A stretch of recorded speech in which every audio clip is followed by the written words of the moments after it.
After hours. New York after 10 p.m. has a different temperature, quieter on the surface, hungrier underneath. From the 44th floor, the city was a map of moving constellations, cabs gliding like fireflies, steam lifting off grates, a thin rain rinsing the streets into mirrors. Linda Walker stood alone in a glass conference room at Hayes, Benton and Clark, sleeves pushed to her elbows, a stack of color-tabbed binders spread like a fan. The table's lacquer reflected her notes and the stubborn crease between her brows. She circled a paragraph, crossed it out, then wrote it again with a tighter hand. Her phone buzzed with a calendar reminder. Preliminary injunction, 9 a.m., as if the stakes needed announcing. She silenced it, took a breath, and practiced the opening line under her breath. Your Honor, opposing counsel will claim urgency, but what they truly want is advantage. The words were good, but they didn't bite yet. A distant elevator bell chimed. The office had gone skeletal hours ago. Desks asleep, printers quiet, the air conditioning whispering to itself. Linda glanced at the glass door as a figure appeared in the reflection. Richard Hayes tapped twice and stepped in without waiting. A charcoal coat over a darker suit, tie loosened, the sheen of rain on his sleeves. He carried a paper cup with the kind of lid that never fit, and somehow it looked like a prop when he held it. I thought the night crew had turned the lights off on this floor, he said, voice low, amused. But of course it's you. Linda set her pen down, a little too carefully. I'm rewriting the opening. Again. He drew closer, the room bending to include him. Richard was 58, the kind of handsome that wasn't about symmetry but gravity. People orbited him. You're not rewriting, he said, reading upside down with a practiced eye. You're refining. Is there a difference? In court, you'll know it when a judge leans forward, he said. Show me. She slid the page across. He didn't sit immediately. He traced the line of her argument with his gaze, not touching the paper. The rain made commas on the glass behind him. Opposing counsel will claim urgency, he read. Good first note, but you're playing defense. Start with the law. Anchor the room, then pull the emergency brake on their theatrics. He finally took a chair. The leather answered with a soft sigh. You were at the gala, Linda said, mostly to steady herself. Richard gave a half smile. Someone had to pretend we enjoy donors who say my nephew might want a summer internship. He looked at her again. How long have you been at this? Since 7. She looked at the empty coffee cup near her laptop, embarrassed by it. He set his paper cup down beside it. Trade you. Mine is still hot. She lifted his cup, skeptical. The heat climbed through the lid into her palms. What is this? Decent bourbon disguised as coffee, he said, lowering his voice with conspiratorial warmth. Don't tell HR. She laughed before she could stop herself. It came out lighter than she felt. I should say no. You usually do. He leaned back. One sip won't ruin your prep.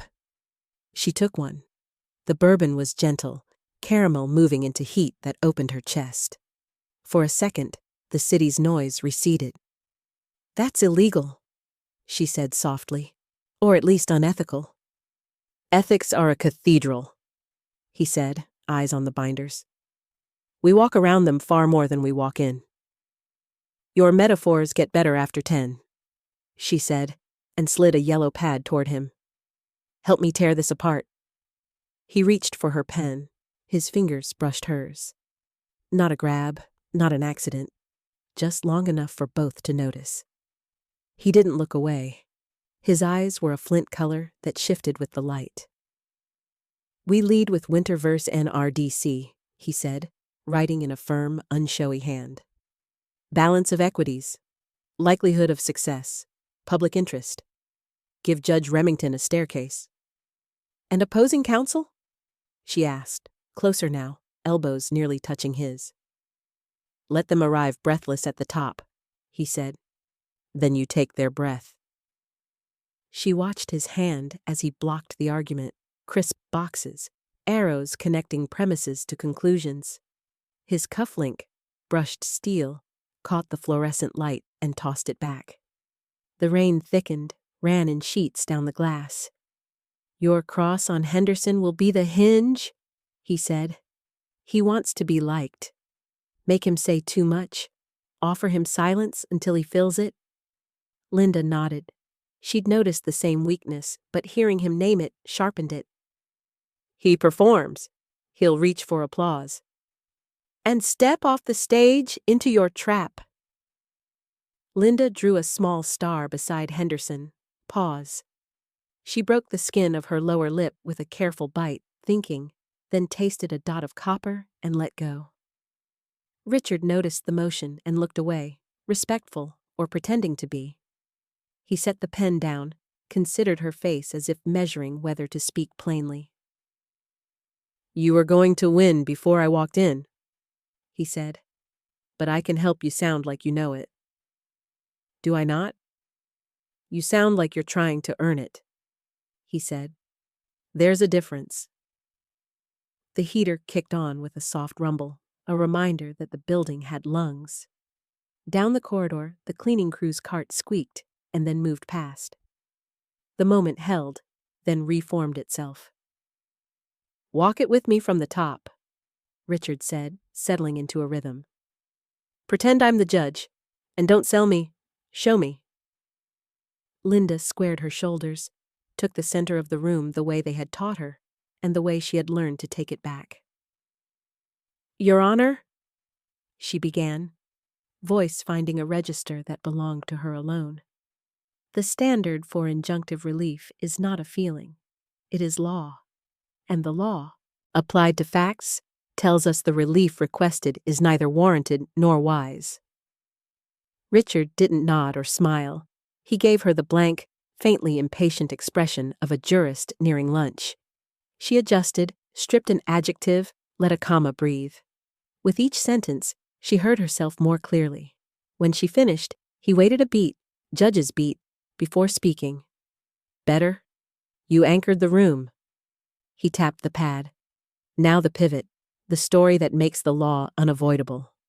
She paced once, a measured line between the whiteboard and the window, then came back. Our client built the safety protocol before the statute required it, she said almost to herself. They weren't dragged to compliance, they designed it. The injunction would punish the very conduct the law hopes to produce. Now you're dangerous, Richard said softly. She smiled despite the hour. He hadn't flattered her.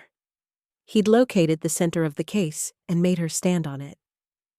The office lights warmed a shade, as if agreeing. Far below, an ambulance threaded traffic with that lonely, elastic wail that never sounded like it was going to the right emergency. Can I ask you something?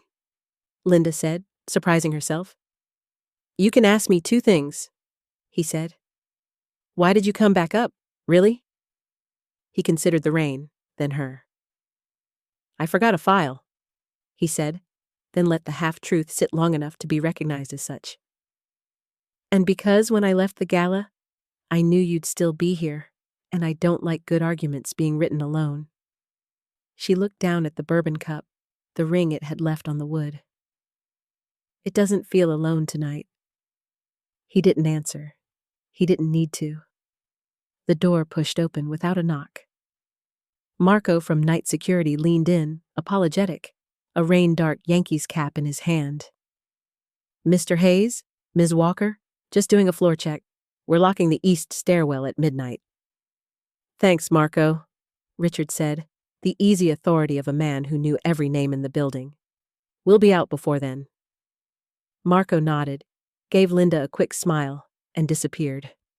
The door slowed itself closed, a soft pneumatic hush.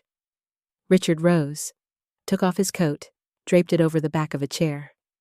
He loosened his tie another inch, as if the room had warmed. He wasn't sweating. He was choosing to look comfortable. "Run Henderson with me," he said. "I'll be him." Linda took the opposite chair. She adopted the lean of cross-examination, a stillness that looked like patience from the gallery and like pressure from the witness chair.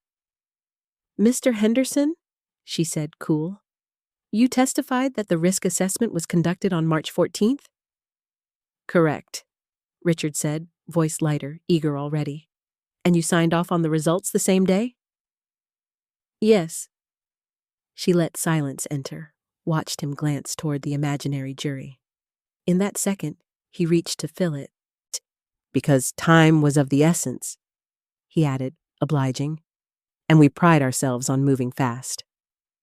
Linda tilted her head. "Faster than the protocol requires?" "No," he said quickly. "I mean, within the parameters. We're efficient."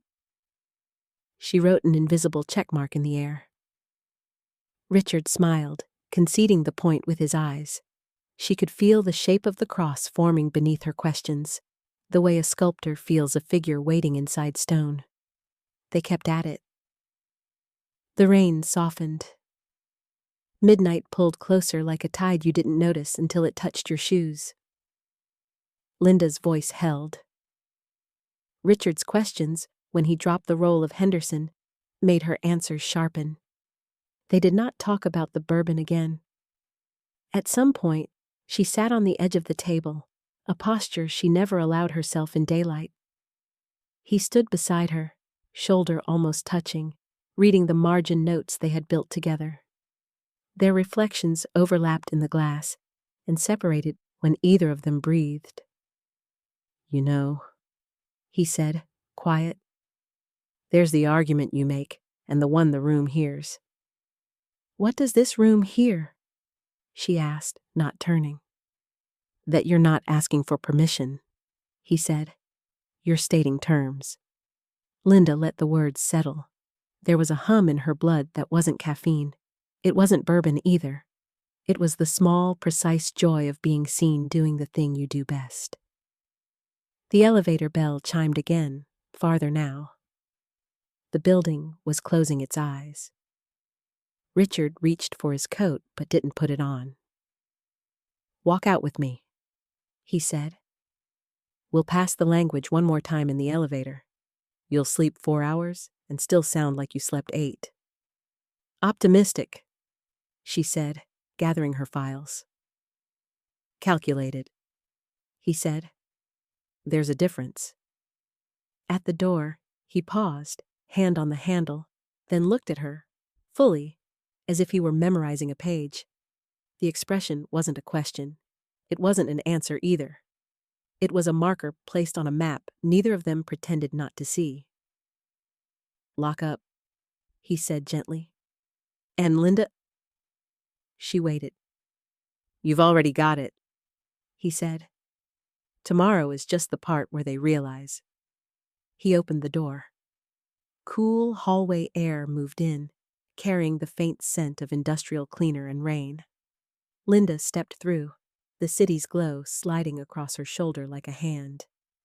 Behind them, the conference room lights dimmed to half, saving electricity, saving something else they hadn't named yet. The elevator arrived with a soft chime, doors parting like a promise they were not yet ready to collect. They entered, shoulder to shoulder, but not touching. As the doors drew them into their thin, bright world, Linda caught their reflection. 2 figures, clear lines, no declarations. Just the current under the floor, lifting. The first touch. The elevator spilled them into the marble lobby, where the night watch hummed along to a talk radio station, and the revolving doors pushed rain-slick air into the building like a tide. Linda adjusted the stack of binders against her hip. A manila edge bit her fingertip. "Ow." Richard glanced over. "Paper cut?" "It'll pass." She tried to hide the tiny bead of blood with her thumb. "Come on." He tilted his head toward the concierge desk. "There's a first aid kit under the counter. We donate enough to this building. We can steal a Band-Aid. Marco produced a white box, and Richard rifled through with an ease that suggested this wasn't his first rescue. He tore a small packet, freed a square of gauze, and held out his hand for hers without making it a question. She gave him her left hand, embarrassed by how quickly she obeyed. "Let me," he said, voice dropping to the soft register he used in sidebars, where judges listened with their faces and not their microphones. He dabbed the cut, nothing more than a nick, then pressed the pad gently. The contact was precise, careful, and clinical. Somehow it still vibrated through her. She studied the top of his wrist to keep from watching his mouth. A faint scar near the bone, a constellation of pale freckles, a cuff that smelled faintly of rain and cedar.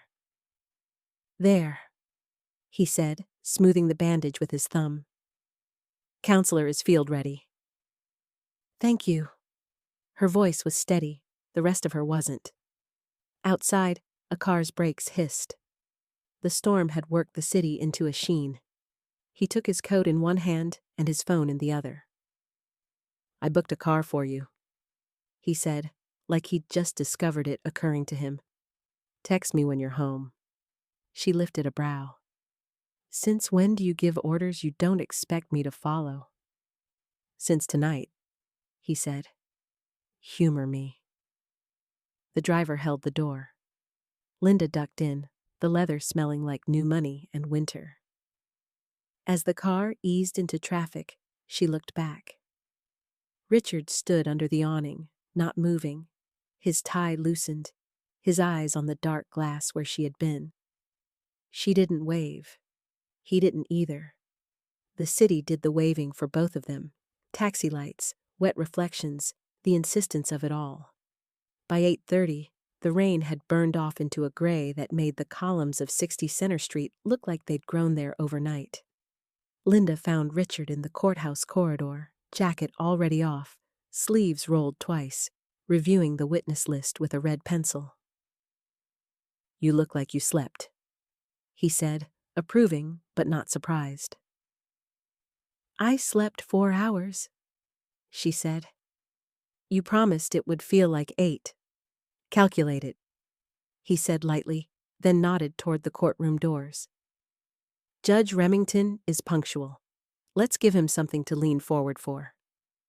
They took counsel table, their table, as opposing counsel arranged himself like the star of a seminar he thought everyone had paid too much for.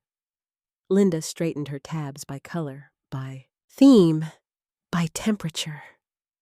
Richard sat beside her, still, present.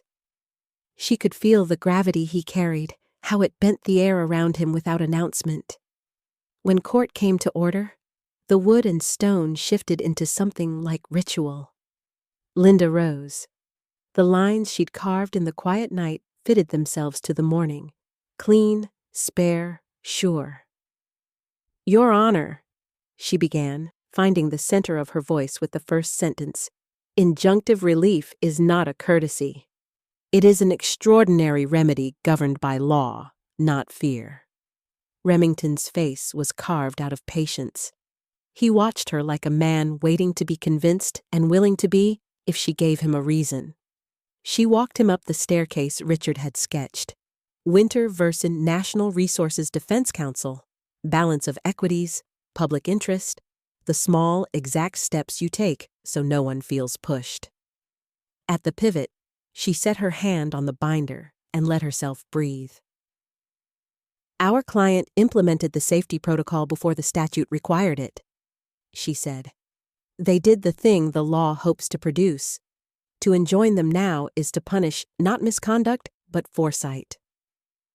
A muscle at the corner of Remington's jaw softened. Opposing counsel made a note he would not use. Richard didn't move.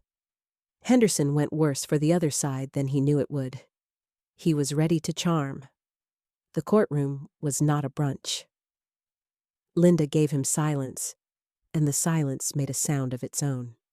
He filled it obligingly. "So yes," he said to her question about March 14th. "We signed off quickly. Time was of the essence.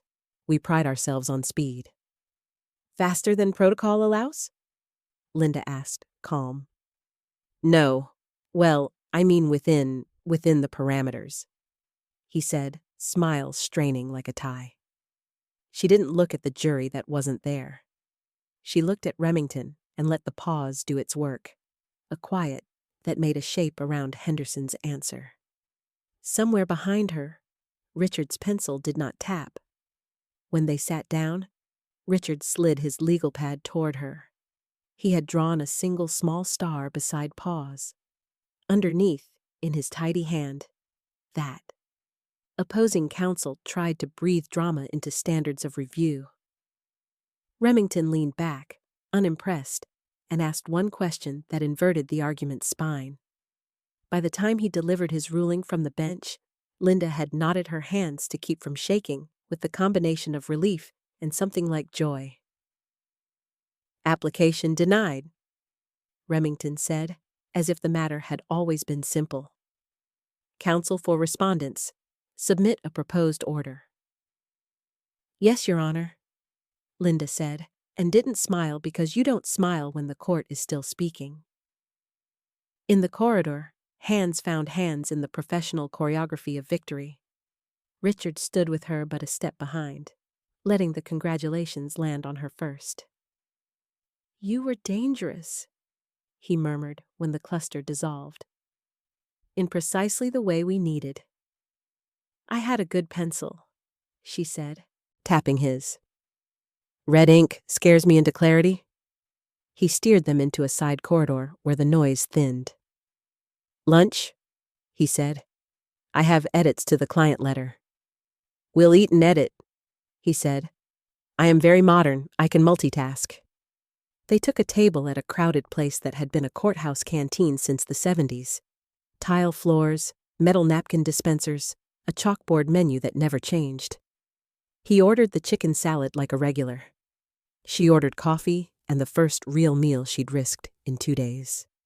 Between bites, they read aloud, nipped and tucked language, moved a clause so it did its work in half the space.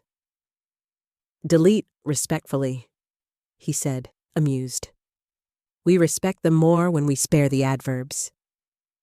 You're going to die on a hill of adverbs, she said. I'm going to live forever on a hill of verbs, he said, eyes bright.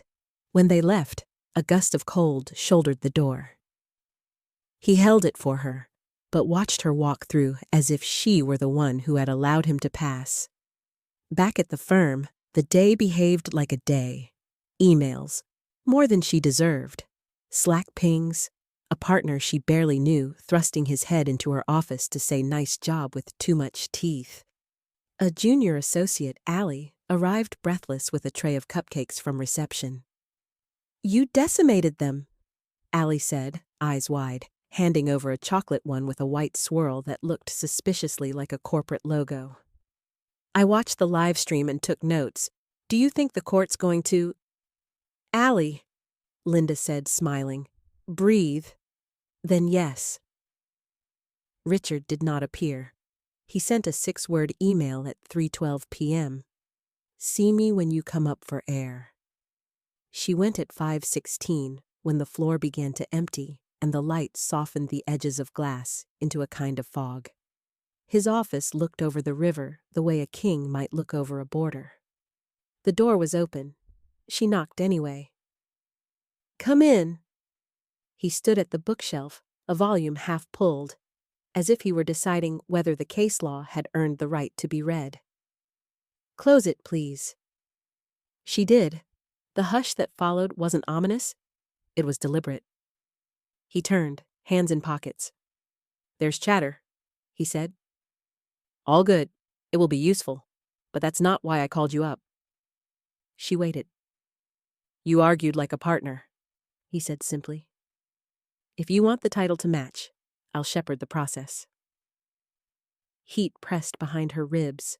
Gratitude, shock, something that felt like fear but wasn't exactly, because the thing she wanted was approaching, and approach has its own weather.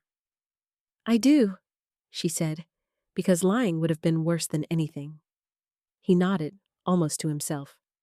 Good. Then we'll make a plan. It's not immediate. It is inevitable. He came around the desk, not to close the distance, but to stand in it. There was a stray thread at the seam of her collar, something invisible at 9 a.m. that had worked itself free through the day. He reached out and caught it between finger and thumb. Hold still, he said. She did. The thread tugged against her skin, a whisper. He wound it once and snapped it clean, the sound barely there, then smoothed the seam with the back of his knuckle. It was nothing. It was everything. Her breath hitched, a small mistake that neither of them acknowledged. He let his hand fall. Thank you, she said, and wasn't sure whether she meant the thread or the future. Both accepted, he said, softer than the room. On his credenza, a bottle of bourbon waited like a memory. He didn't reach for it. He picked up a pen instead, brushed steel solid in the hand, and offered it to her, balanced across his palm. Keep this, he said. Use it when you need the argument to sign itself. She took it. Their fingers did not touch. She felt the weight anyway. I should get back to the client letter. You should, he said. And you should send it before 8, or they'll sleep on it and wake up timid. Calculated. He smiled. Predictable. She turned to go. At the door, thunder grumbled low enough to pretend it wasn't. She looked at the window. Clouds, the thick, theatrical kind, rolling in from the river. Forecast says it clears by 10, he said, following her gaze. We both know forecasts lie. She opened the door, then paused. If we're refining the settlement draft, I can stay late. He lifted a brow. We can, but only if we intend to leave before midnight. We promised Marco. I promised you I'd text when I got home, she said. And you did, he said. I know, because I didn't sleep until you did. She didn't ask how he knew that. She didn't want the answer to be ordinary. See you after 8, she said. He nodded, oncologist solemn about a plan that was not life and somehow felt like it. After 8. The evening cruise vacuum sang down the hall. The sky returned to rain with a force that made the windows hum. In the conference room, they built the letter to settle like a bridge you could cross in a storm. Fewer adjectives, more steel.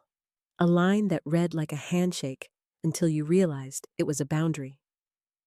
At some point, lightning threw their reflections onto the glass.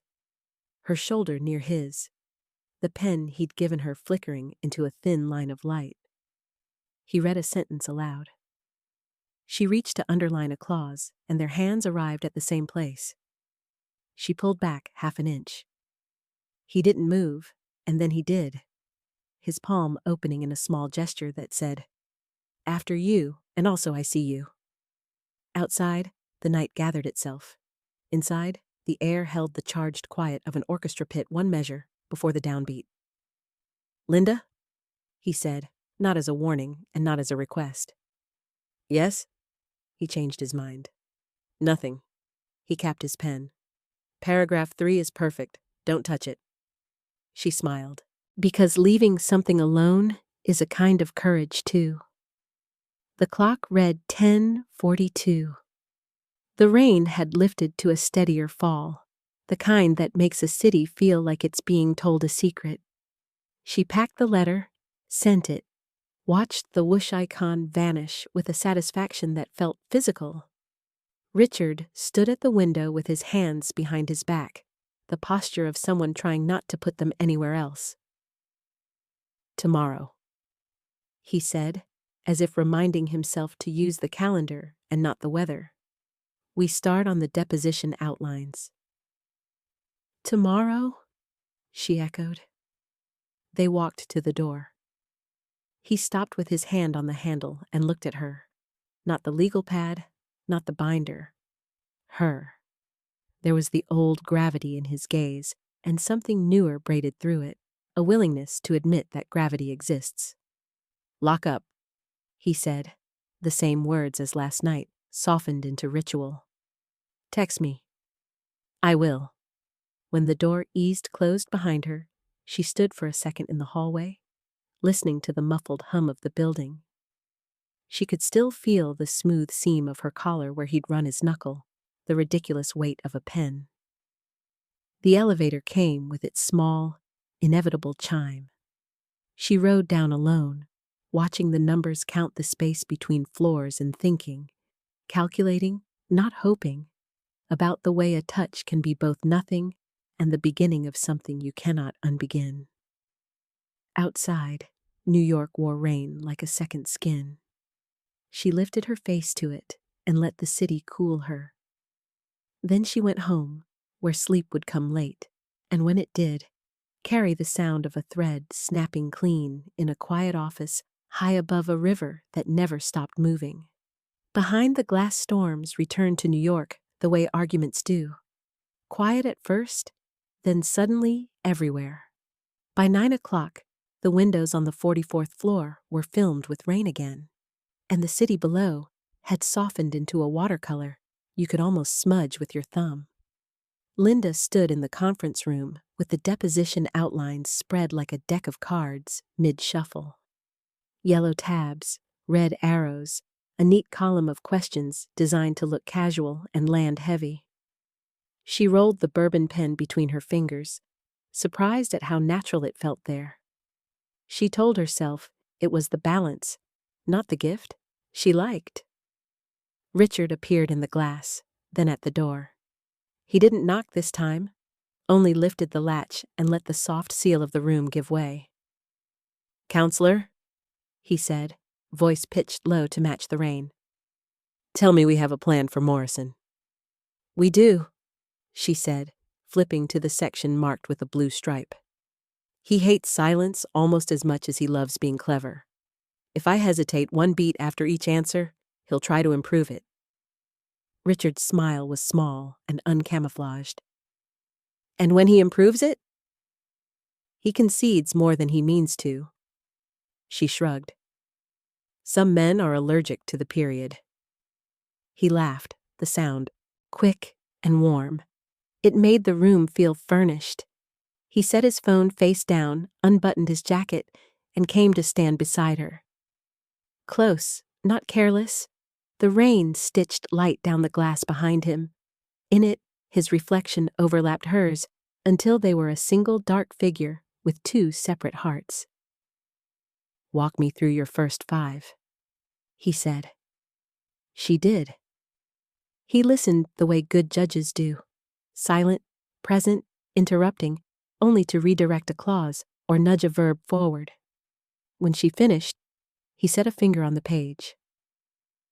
"Paragraph 3, he said. "Let it breathe. You've earned the pause."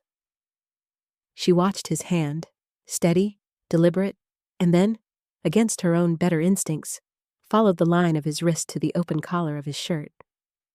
He had rolled his sleeves twice, neat folds that showed the long bones of his forearms. There was a softness at the edge of his jaw that hadn't been there that morning. It made him look less invincible and more human, which was somehow worse for her composure. "Linda," he said, her name made careful. "We should talk about the part we've been pretending to calendar." She let the pen rest. "Which part is that?" "The part where gravity exists." He kept his eyes on the outline as if the text could keep them honest. "The part where I'm a senior partner and you're on the brink of becoming one, and what that means if we keep standing this close with the door closed," she supplied, soft. He nodded once. "If we do anything, we can't defend to ourselves in daylight." The rain pressed harder, as if to underline his sentence. She thought about the way he'd smoothed the thread along her collarbone, the weight of the pen in her hand, the clean star he'd drawn beside her strategy. She thought about choice, which was its own kind of law. "I don't want to be a secret," Linda said, surprising herself with the plainness of it. Not at work, and not anywhere. His head tilted as if he were memorizing the sentence to quote back later. You shouldn't be, and you won't be, if we decide to step into that version of this. Then what's your proposal? She asked, and realized she'd used the word as if they were negotiating a deal. He exhaled, a small rogue smile at the corner of his mouth. We set rules the way lawyers set rules. Clear, boring, enforceable. Such as? I recuse myself from any decision that touches your promotion. Officially, in writing. You keep the mentors you already have, and add 2 more who do not report to me, and will tell me no if they need to. We tell HR before gossip does. And we don't make the firm our private theater. She considered each term as if it were a clause in an agreement she could live inside. And if we decide not to, step, then we keep the doors open and the pause is professional. He looked at her then, finally. And I do my best to forget the bourbon and the way you argued this morning. Can you? She asked, and it wasn't a dare. It was almost kind. No, he said, but I could pretend. Silence arrived, the good kind, the kind you choose. She felt the room tip, just a degree, toward something that would have its own weather no matter what name they gave it. There was a knock, 2 quick raps, then the door opened a hand's width. Marco leaned in, cap in hand. Hey, folks. East stairwell locks at midnight. Elevators on the half-hour cleans. You're fine till 11:30. Thanks, Marco, Richard said, easy. We'll be ghosts by then. After Marco's footsteps faded, Richard didn't move. He was the first to look away, clearing his throat as if to move the scene along. Tell me about Beloit, he said, returning to the outlines. He's the one who collects fountain pens and grievances. Both, she said, grateful for the pivot. He'll try to charm and disarm. I'll give him room to do both. They worked. The rain unstitched itself and returned to drizzle. The city sharpened through the glass. At 10, Linda poured tea into 2 paper cups and set one by his elbow. He wrapped his hands around it like a man who knew better than to trust heat and wanted it anyway. You're divorced, she said, not probing, just putting a noun to the rumor that clung to his left hand's bare ring finger. He said. 10 years, amicable on paper, friendly when we remember. He looked into the cup. You? Single, she said. Long enough to forget how to pretend I'm not.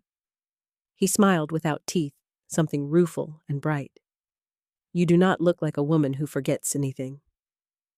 I forget birthdays, she said, including my own sometimes.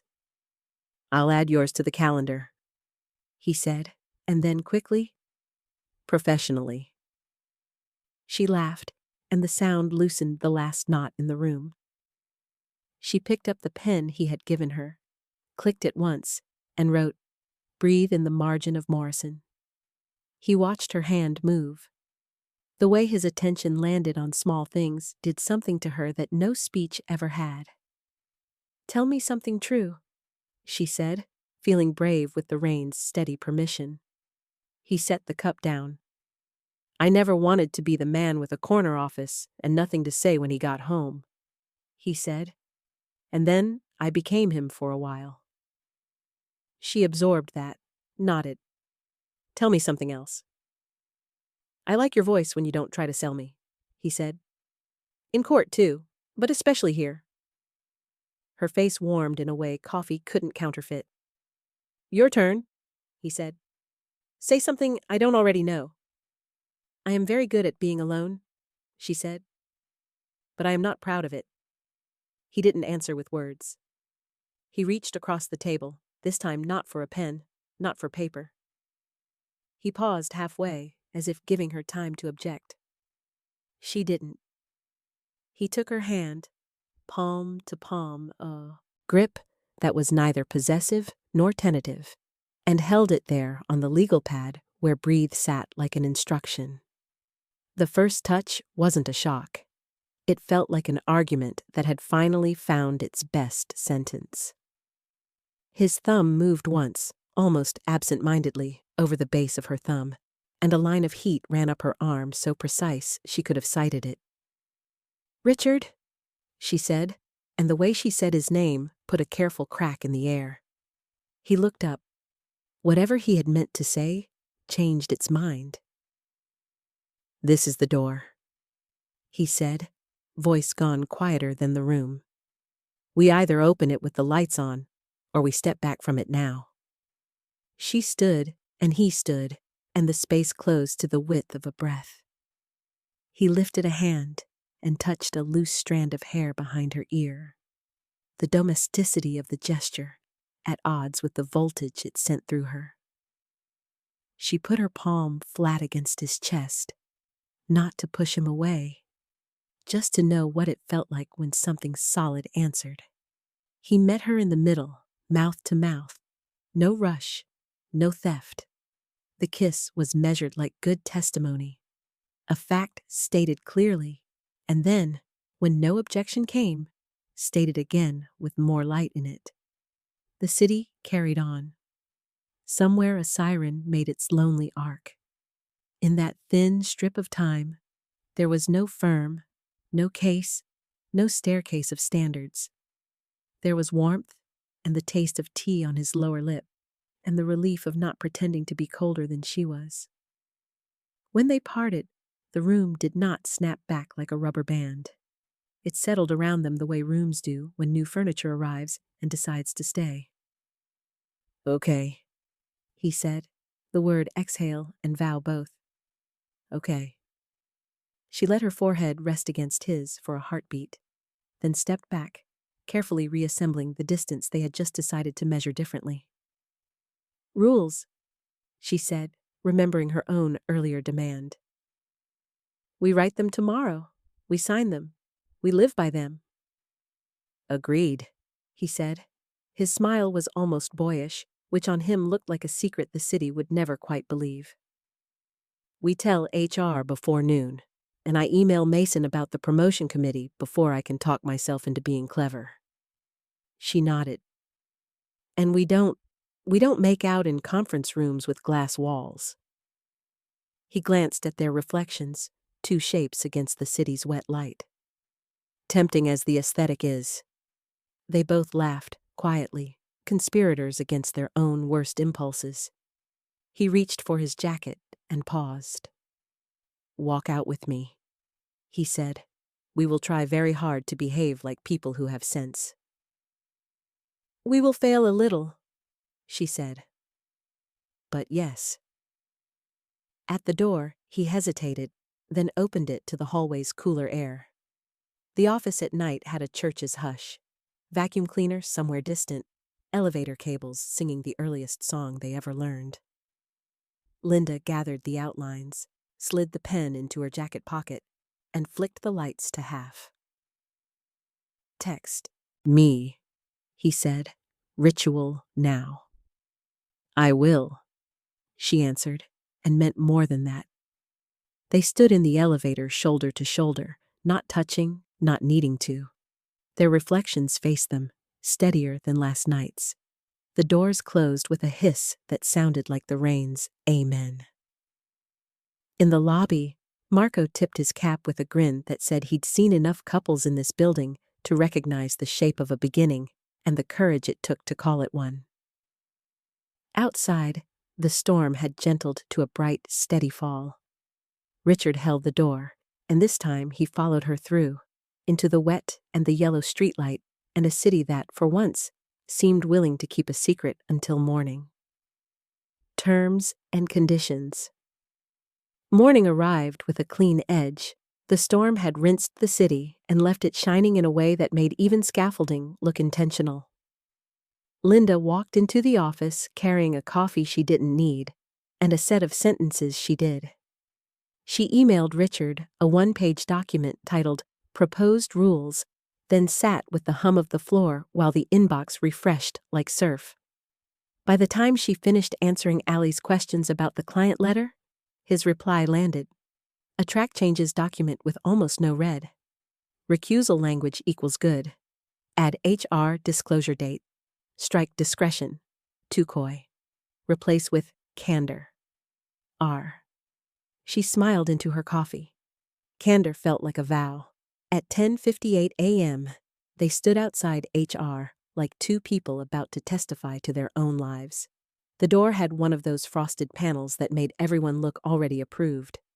Linda reached for the handle. Richard reached at the same time and stopped an inch short, letting her go first. "Counselor," he said, a half bow that was mostly humor. "After you." Dana Morales, Director of People Operations, greeted them with the practical warmth of a nurse and a notary public. There was a bowl of peppermint candies on the small table, and a large plant attempting to impersonate a tree. "I appreciate the disclosure," Dana said after they sat. "It's easier to protect you and the firm when the information arrives from you and not the grapevine." "We prefer law to botany," Richard said. "Good," Dana said, not bothering to smile. "Here's the policy. Here's a disclosure form. We'll document the recusal on promotion decisions, and I'll ask you, Mr. Hayes, to step off any engagement where Ms. Walker's work product would cross your direct approval threshold. You'll still collaborate as partners.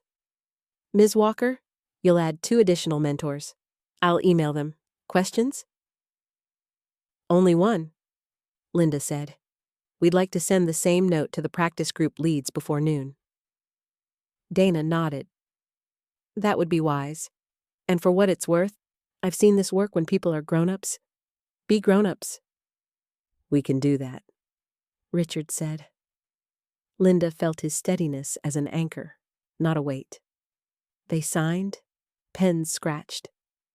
The plant rustled, either from the AC or the relief in the room.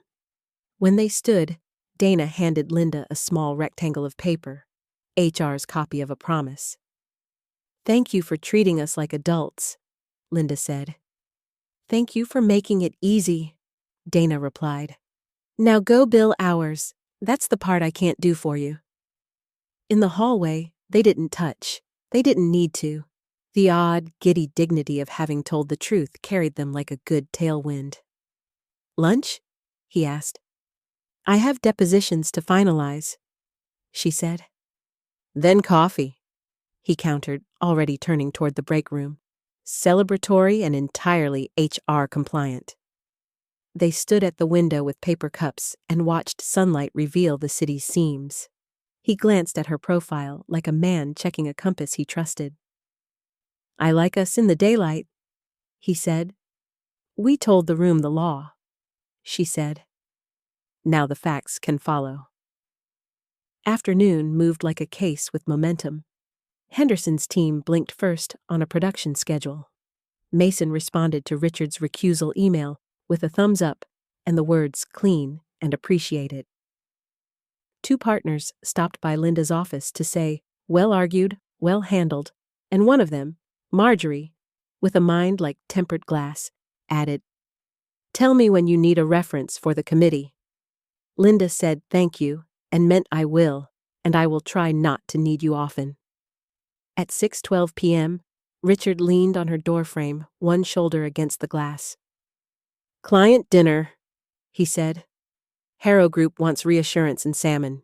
You up for it?" "I am," she said, closing the Morrison outline. "I'll bring the reassurance. You bring the salmon." He tipped his head, amused. "Deal." The restaurant was the kind of midtown place where the maitre d' knew partners by name and never asked who you were. Linen, low light, a jazz trio compressing standards into a sound that felt like an expensive secret. They took the inside corner of a banquette with the clients across, and the conversation moved through predictable hills, gratitude, concerns, the choreography of confidence. Linda did what she did well. She cut fear into facts and handed them back in pieces small enough to swallow. Richard did what he did well. He let the room settle into believing itself steadier because he was in it. Under the table, there was a respectable distance between their knees. Above it, the looks they traded were the kind that could be read as collaboration and were not only that. When the clients left with handshakes and a promise to sleep, the trio slid into a slower number, and the room shifted towards something that made time elastic. "Dance?" Richard said, surprising them both. "I don't," she began, then caught herself. That's the old rule, and set her hand in his. They didn't go far, just a small square of floor near the bar, where a couple in their 70s made romance look like a decision you keep renewing. Richard's palm found the small of her back the way you locate a light switch in your own house. She rested her cheek near his shoulder, close enough to smell cedar and citrus and the day's work. "You're better than you think," he murmured. "I'm good at being led," she said. "I don't believe that," he said gently. "I think you're good at choosing." She smiled into the fabric of his jacket. For a measured minute, the world simplified to posture and breath. They moved like people who had learned not to force grace. When they stepped off the floor, she felt taller and lighter, the way a verdict can make a hallway seem wider. He offered her coat. At the door, the host called, "Good night, Mr. Hayes." And Richard gave a small wave that looked less like entitlement and more like acknowledgement of a long-running play where everyone knew their lines. Outside, the air had cooled into that particular New York clarity, where the city smells briefly like stone and possibility. They walked without hurrying, the way people do when they don't want to end the part that feels like a beginning. "My place is 5 blocks, he said, not a question and not an invitation so much as the naming of a map. "Your place is a complication," she said soft. "And so is mine." They stopped under a skein of scaffolding that made the night into parallel lines. He didn't reach for her face. He reached for her hand and threaded his fingers through, palm to palm, not possessive, not tentative, just yes. "Another walk, then," he said. "Another walk," she agreed. They circled back toward the river. From the promenade, the bridges looked like drawn bows, cables pulled and waiting. Wind lifted her hair, set it skimming his cheek. The city idled like a cat. On a bench, a delivery driver ate from a paper carton and watched the water as if it could answer something. "Tell me a story you've never told anyone here," he said. "The kind you can't put in a bio." She thought. "When I was 9, I used to sit in the stairwell of our apartment building and eavesdrop on grown-ups fighting. Not because I liked it, because I wanted to learn which words made people stop." "And what did you learn?" "Nothing stops people," she said. "But some words make them pause. Sometimes the pause is enough." "Breathe," he said, remembering the margin. "Exactly." He looked at the water. "I always wanted to teach. Not law, argument. How to say a thing so it doesn't have to shout." "You do," she said. He glanced at her, rueful. "Only accidentally." "Accidents count," she said. "Half of what we call design is timing we choose to believe in." He turned to her then, a small pivot that changed the geometry of the night. The kiss that followed wasn't a reprise of last night's so much as a refinement. Less discovery, more decision. She pressed closer, heat moving between them in clean lines. His hand found the back of her neck, a steadying hold that had nothing to do with possession and everything to do with staying. The wind edged colder. They let go like people who intended to do it again. "Come upstairs," he said, low, and then, before she had to answer, he added, "Or say no, and we go back to the office and underline verbs. Both are good choices." She surprised herself. "Office," she said. "For now." He laughed. delighted and a little undone. "For now," he echoed.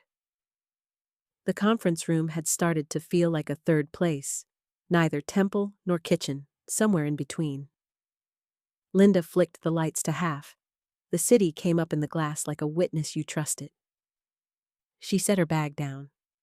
Richard closed the door and leaned his shoulders against it for a second, as if taking on the weight of the night so the room didn't have to. He pushed off, loosened his tie. Not a performance, just ease. "We're fools," he said, smiling. "We are," she said. "And we're careful." He stepped closer, then stopped. "We said glass walls were a bad idea." "We did," she said, "but we also said candor. Is that a legal theory or a mood?" "It's a fact," she said, and reached up and he met her halfway. The kiss was not patient this time. It was precise. She felt the shape of his shoulder under her palm, the live line of his mouth, the way his breath sped in a rhythm that answered hers. He lifted her onto the edge of the table like a man setting down something valuable within reach. Papers stayed papers. Clothes stayed clothes. Heat moved anyway. "Linda?" he said into the space just below her ear, and the way he used her name made the room feel like a promise. She rested her forehead to his. "We should stop," she whispered, not a protest so much as a signpost. "We can," he said, and his hands obeyed before his pulse did. He stepped back first, deliberately, as if demonstrating that the rule was not a cage, but a path. They breathed. The city breathed with them. After a moment, the surge settled to something quieter and somehow more binding. "Paragraph 3, he said, recovering the old joke, "is perfect. Don't touch it." She laughed, shaky and then steady. "We're going to be very good at stopping." "We're going to be very good at choosing," he corrected. Her phone buzzed on the table, the sound harmless and ordinary, and suddenly amplified by context. She glanced at the screen. A text from Marjorie. "Nice work this morning. Also, dinner looked lovely. Midtown is small. Be wise." Linda held up the phone. Richard read the message, then smiled in a way that was half wince and half relief. "Marjorie knows everything," he said. "This may bode well for the committee." "And for our honesty," Linda said. "We were going to tell her." "Now we won't have to rehearse." She typed, "Thank you. We disclosed to Dana at 11 a.m. Appreciate your candor, too." She hit send and exhaled as if she'd been underwater and had found the surface. Richard checked his watch. "We promised Marco." "We did." She slipped the pen into her jacket pocket, then pulled it out again and set it on the table. "No trophies," she said. "I don't want to carry anything we have to hide." He looked at the pen, his, and then at her. "I want you to keep it anyway," he said. "Not as a secret, as a tool." She weighed the words, then slid the pen back into her pocket with a small, decisive nod. "Tool." He held the door. The hallway was cool and quiet, a good corridor after a good hearing. They stepped into the elevator. Their reflections stood with them. 2 people, clear lines, more light than last week. "Text me," he said, because some rituals were better than declarations. "I will," she said, because some promises were better than names. The doors closed, and the elevator lowered them through the building's bright spine. Somewhere above them, the conference room waited with its papers squared and its city view unchanged, as if the night hadn't shifted an inch. But it had, and so had they. Collateral. By 8 a.m., the city had put on its weekday face, horns brisk instead of angry, shoes clicking with purpose. Linda's phone lit up with the usual stack of calendar invites and the unusual bloom of 3 texts that all began the same way. "You okay?" She scrolled to the link Allie had sent, a legal gossip blog with a blind item barely trying to be blind. Which silver-templed rainmaker was spotted dancing with a soon-to-be partner at a midtown haunt last night? HR loves daylight. Promotion committees love optics. Popcorn, anyone? Linda let the screen go dark. Her stomach did the same. The elevator doors opened at 44, bright as always. The office hummed with that curated, expensive calm that never acknowledged storms until they cleared.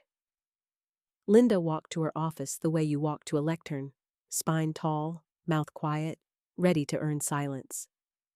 An email from Richard sat in her inbox. No subject, 2 sentences. With you. Handle Morrison. Committee pre-brief moved to noon. I'll send notes after. R. She typed back. Copy. I'm fine. See you after the wreckage. He replied with a single star emoji. It made her want to laugh, and then, unexpectedly, breathe. Allie appeared in the doorway, eyes large enough to qualify as evidence. I am so sorry, she blurted. They're vultures. Do vultures blog? They do now, Linda said, and forced the corner of her mouth up. Close the door. Allie did, hovering like a witness who knew the answer and wished she didn't. Do we say something? We've already said the only thing that matters, Linda answered, keeping her tone even. We told HR yesterday. We'll keep doing the day job today. That's the statement. Allie nodded so hard a strand of hair came loose from her bun. You're scary when you're calm. Then fetch Morrison, Linda said gently. We'll be scarier in a transcript.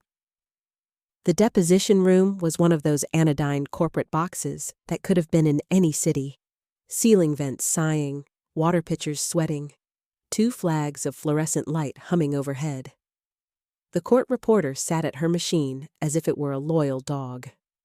Morrison, mid-40s, expensive suit slightly misbuttoned, settled into the witness chair with the confidence of a man who assumed chairs liked him. Opposing counsel Klein was the kind of charming that curdles. He smiled at Linda like they were co-hosting a panel. Ready, Ms. Walker?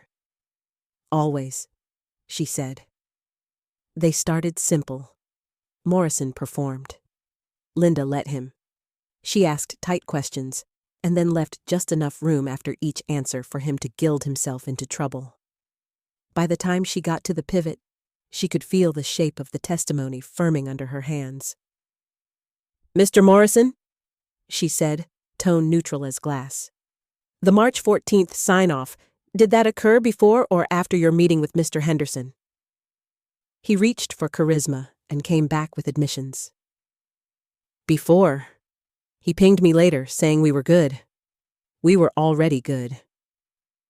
Already good meaning what? Meaning we fast-tracked, he said, and then, seeing her pause, felt compelled to fill it.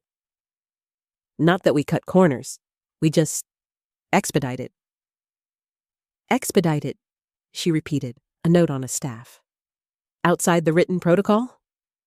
He smiled like a man stepping off a curb without looking. We make the protocols. We can move inside them. The court reporter's keys sounded like rain. Klein cleared his throat, his charm taking on an edge. Counsel, let's not make hay out of verbs. I like verbs, Linda said pleasantly. They tell the truth when adjectives get tired. They took a short break. In the corridor, Klein leaned in, suburban dad conspiratorial. Off the record, Ms. Walker. Tough morning in the trades, huh? She turned so his face landed fully in her field of vision. Mr. Klein, she said, if you so much as nod at my personal life again in this building, on or off the record, I'll suspend this deposition and file for a protective order so fast you'll think it walked here. He blinked, chuckled as if to pet the air. No offense meant. Then none taken? She said, and left him to the vending machines. Back on the record, Morrison tried to be smarter. It didn't help him. At noon, Richard's notes arrived as promised. Bullet points, measured and spare. Optics acknowledged. Recusal praised. Committee will want external references. Marjorie already volunteered. Klein is a mosquito, don't swat. Smoke him out. It made her grin. She wrote SMOKE in the margin and underlined it twice. They wrapped by 3.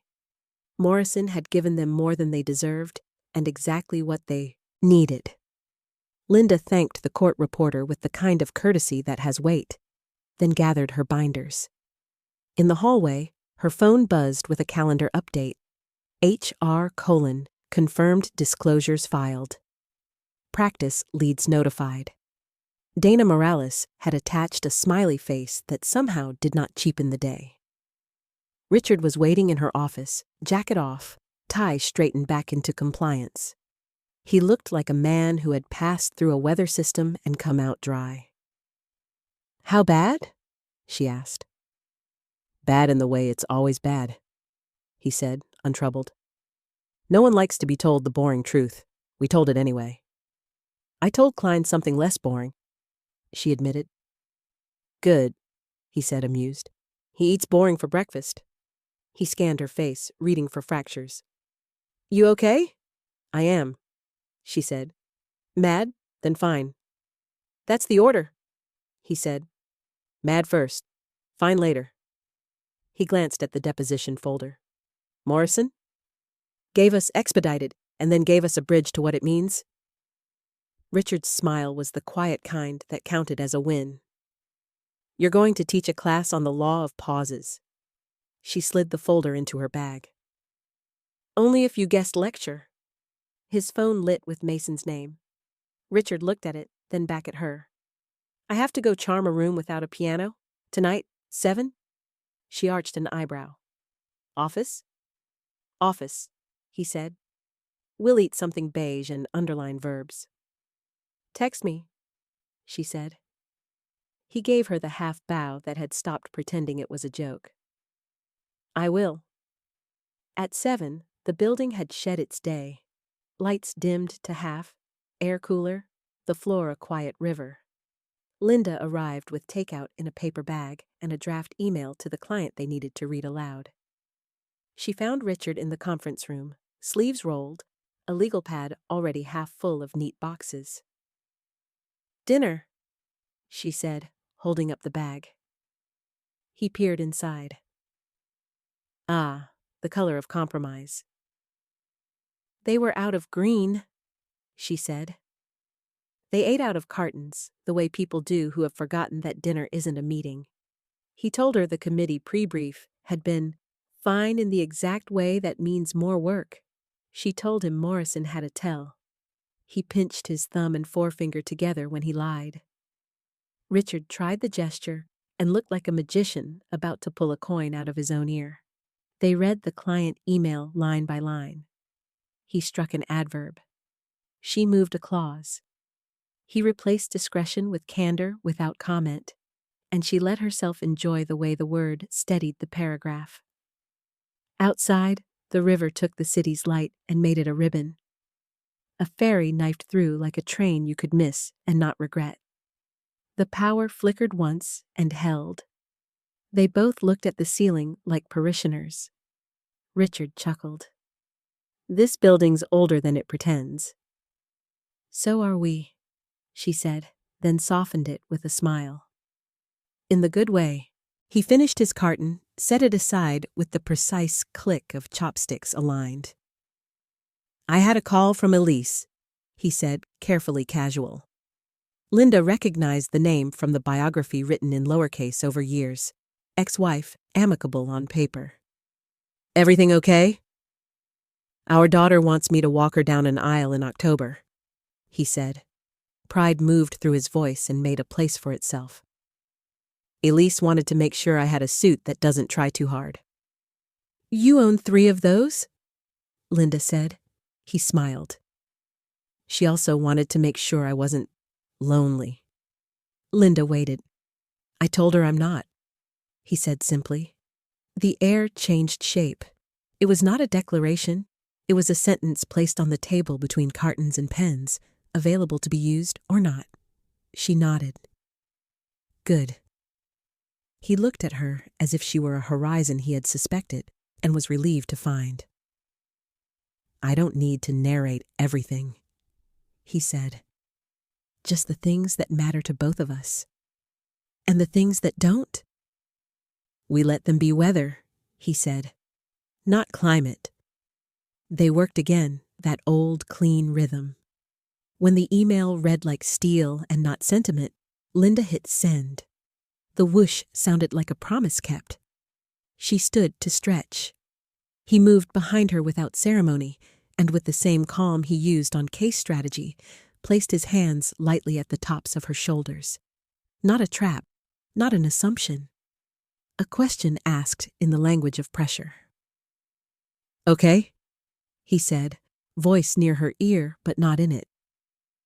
"Okay," she said, and let her head tip forward, the column of her neck grateful and unguarded. His thumbs traced 2 slow lines along muscles that had learned hard lessons about how to hold weight. Warmth lifted. The room narrowed to breath and the way care can feel like evidence. Her eyes closed, a luxury. For a long half-minute, the only sounds were the distant elevator and the barely there drag of his palms moving down and away as if proving they could. He stopped first. She turned, soft-edged. "We're good at choosing," she said. "We are," he said, "and we're allowed to want." The wanting sat between them, acknowledged without being fed.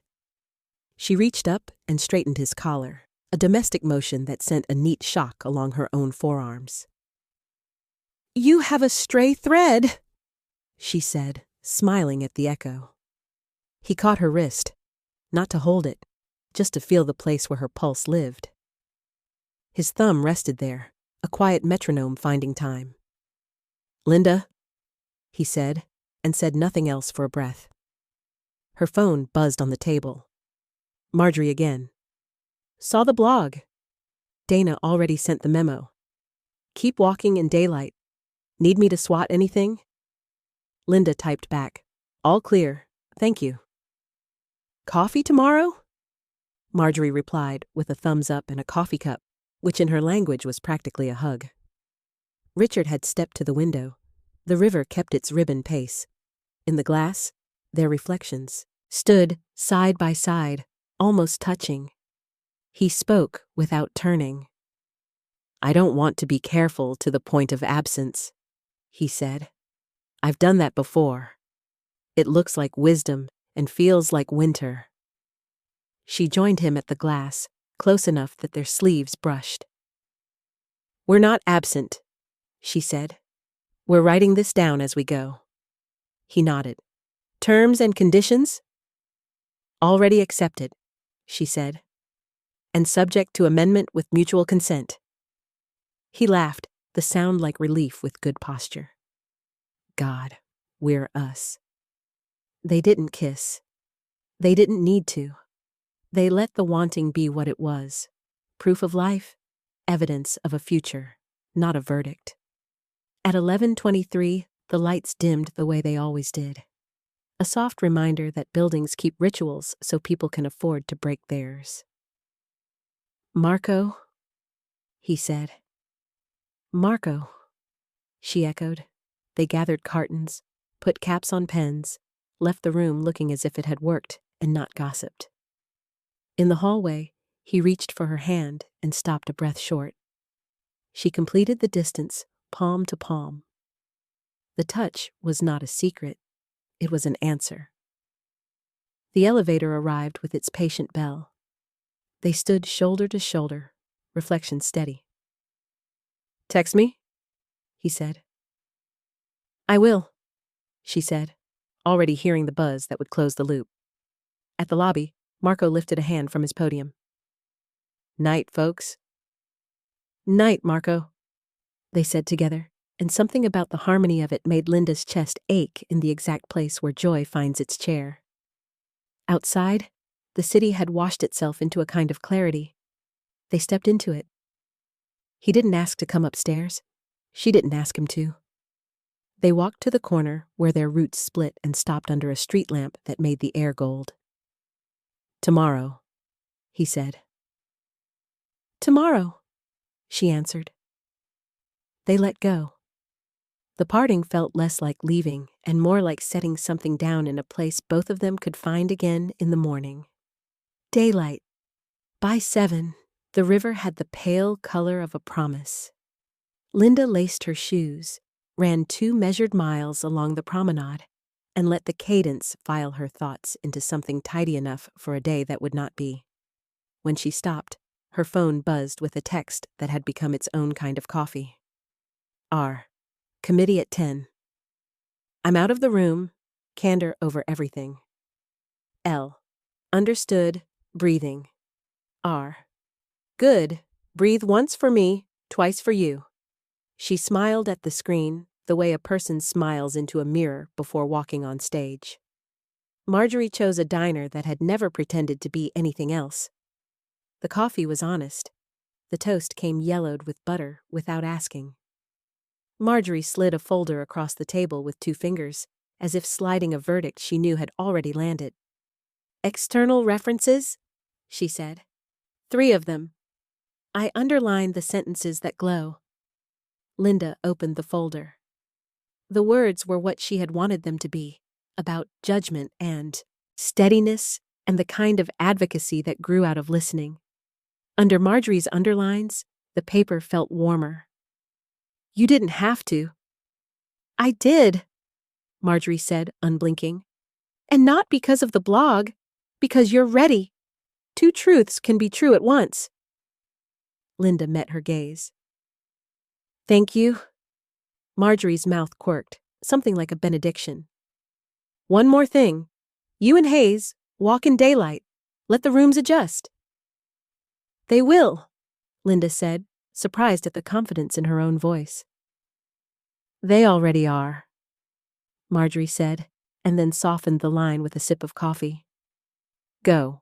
Court waits for no woman, even when the court is a conference room with 7 partners and a carafe of bad water. At 10, the committee door closed. Richard's chair sat empty, its absence a sentence he'd written on purpose. Linda stayed in her office and did the only thing that has ever calmed her. She worked. She sharpened questions on Morrison until they could find the seams in a sentence. She moved a comma into a place where it could carry its weight. At 10:42, her email chimed. From Dana Morales, subject, disclosure and recusal, committee note body, acknowledged and appreciated. Thank you both for your candor. Proceeding with standard review. D. She exhaled and didn't know she'd been holding the breath until it left. At 11:19, a second email arrived, this one from Mason. Preliminary recommendation: advance Walker to vote next month. External references strong. Handle optics with daylight. R. Recused. Linda sat back. The room did a small, private tilt, like a boat catching the first clean wind of a long crossing. She let the feeling land without trying to trap it. Her phone vibrated. Richard. Lunch? She typed back. Yes. Daylight. He sent a single star. She added one of her own. They took the corner table at a place that served soup that tasted like whoever made it had meant well. Richard held the door. She let him. He didn't touch the small of her back. She didn't need him to. The ritual had become less about permission than about recognition. Prelim is good, he said when they sat. Marjorie's letter sang. Mason is a man who likes songs that end on the one. I like verbs, she countered, and he smiled at the echo. A junior partner at the next table glanced over, then glanced away in the respectful way of someone adjusting to a new map. Richard didn't hunch. Linda didn't either. Tonight, he said, breaking bread with his hands. Elise is dropping by to look at suits for October. Our daughter sent 3 options and a bracket like March Madness. That's adorable, Linda said, meaning it. I'd like to tell Elise I'm not lonely because I'm not, he said, careful as a man carrying a glass that mattered. I'd also like to do it without making you a rumor. Then we don't, Linda said simply. We make me a sentence. Later, when it's our sentence to tell. He nodded, relieved, and something else. You make hard things sound like decisions I can live in. That's the job, she said, and not just the law part. They ate. The city moved in its sensible shoes. When they stood to leave, Richard squeezed the back of the chair instead of her hand and gave her a look that carried more weight than contact would have. Daylight does that. It compacts feeling into a glance to save space. The blog bit back at 2 with a second item, pettier and more brazen. Klein forwarded it with the emoticon equivalent of a smirk. Linda didn't respond. Richard did, with the tight, civil paragraph of a man who had outlived 1,000 emails like it. We have disclosed and recused per policy. Kindly confine future correspondence to the merits. R. Klein replied, Of course, see you at 5. The man collected grudges like cufflinks. At 5, in the mediation room, Klein tried to turn rumor into leverage with a line about distractions. Richard didn't rise to it. Linda didn't either. She slid a 1-page term sheet across the table that fit the next 3 months of the case into 6 sentences. It was sharper than gossip and more durable. Or, she said, you can continue posturing and we'll see you on a motion for sanctions next week. Your call. Klein looked at the paper like it might bite. We'll review, he said, chastened enough to qualify as progress. Outside in the hallway, Richard laughed under his breath. Smoke, he said. You smoked him. It was your idea, she said. It was our weather, he countered. They stood there, a breath too long for colleagues and just right for the thing they had decided to be. She reached for his tie and straightened it with 2 fingers, an old domesticity already fluent. He did not reach for her in answer. He let the gesture stand as its own reply. At 7, Elise texted, In your lobby, no bracket jokes, be nice. Richard grimaced at his phone like a boy caught with a slingshot. Go, Linda said. I'll be at the office. We promised beige food and verbs. He hesitated. Come after, if you want. If you don't, I want, she said. I'll unlock the conference room and let the city in. He nodded, gratitude and something like wonder in the nod. Text me. I will. Elise had the quick intelligence of someone who had loved Richard long enough to know where to place the sharpness. She shook Linda's hand in the lobby like a woman measuring a new book by its binding, and smiled with the weary kindness of people who have made a life and remade it. Hi? Elise said, the syllable generously ordinary. I'm relieved to see you have a face. I have 2 on a good day, Linda said, and Elise laughed, the tension moving off its chair. Good luck with the committee, Elise said. Richard won't say it, but he's proud of you. He shouldn't, Linda said. Not yet, but I'm glad he is. Elise nodded, gave Richard a look that said, Don't squander this, and left them to the evening. In the empty elevator, Richard leaned his head against the cool wall for a second and closed his eyes. That could have been worse, he said. It was already okay, Linda answered. You live in daylight well. I'm learning, he said. The conference room had become a place that knew their names. Linda had set out takeout and underlined the verbs that needed work. The city hovered in the glass as if waiting to be consulted. Richard shrugged out of his coat, loosened his tie, and looked at her like a man walking into a room he'd been building in his mind all day. How were suits? She asked. I'll look like a father, he said. Which is the point? They ate. They argued gently about a semicolon. He insisted on candor. She gave him candor.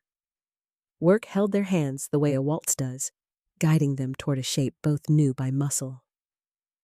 When the cartons were empty and the edits clean, he closed the folder with a palm that lingered. "I keep thinking," he said, voice low.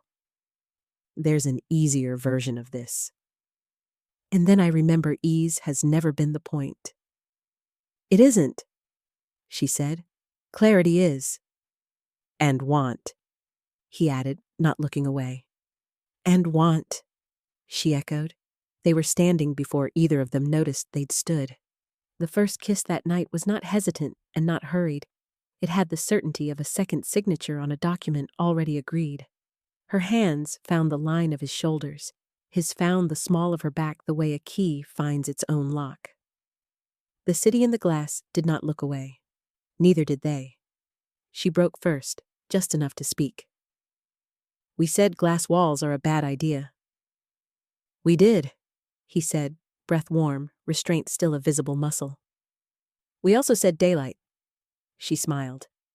"Then we turn off the lights when we don't want witnesses." He reached behind her and dimmed the room to its ritual half. The city brightened in response, their reflection more silhouette than confession. He didn't push. He waited. She walked that last half step on her own. The next minutes were a liturgy they improvised. Mouth, breath, the economy of hands. Clothes stayed closed until they didn't. Doors stayed open until they didn't. There was nothing to report that would embarrass the law, and everything to remember that would improve living it. When they came up for air, it wasn't because the hour required it. It was because they did. He rested his forehead to hers, and in that small press there was more care than any vow. "Come with me," he said, not as a test and not as an order. "Not forever. Tonight." She considered the room, the binders squared, the city making itself useful as a witness, and nodded. "Tonight." They turned the lights out completely. The city took over. In the elevator. They held hands like people who had agreed to be seen. Marco looked up from his desk and grinned as if he'd been waiting all week. "Night, folks," he said, same as always, making ritual of what could have been an announcement. "Night, Marco," they said together. Outside, the air had cooled. A cab idled like a patient animal. They didn't rush. You do not rush a decision you intend to keep. At his building, the doorman pretended to be fixated on a crossword puzzle. The lobby smelled like stone and lemon oil and other people's beginnings. In the elevator, Richard didn't speak. Neither did she. The quiet had changed. It was not the silence of withholding, but the silence of having said enough. His apartment opened in a wash of warm light that made the city feel like it was leaning in to listen. He set his keys down with the small, precise clink of a day ending exactly where it should. She turned and looked out at the river. "Forecast?" he asked softly, standing just behind her, close enough to be weather and not a wall. She turned to face him. "Clear," she said, "with a chance of staying." The door clicked shut. The city kept their secret without being asked, and somewhere, very far below them, the river kept going about its business of moving forward. Steady, inevitable, carrying lights that looked like stars for anyone who needed them to.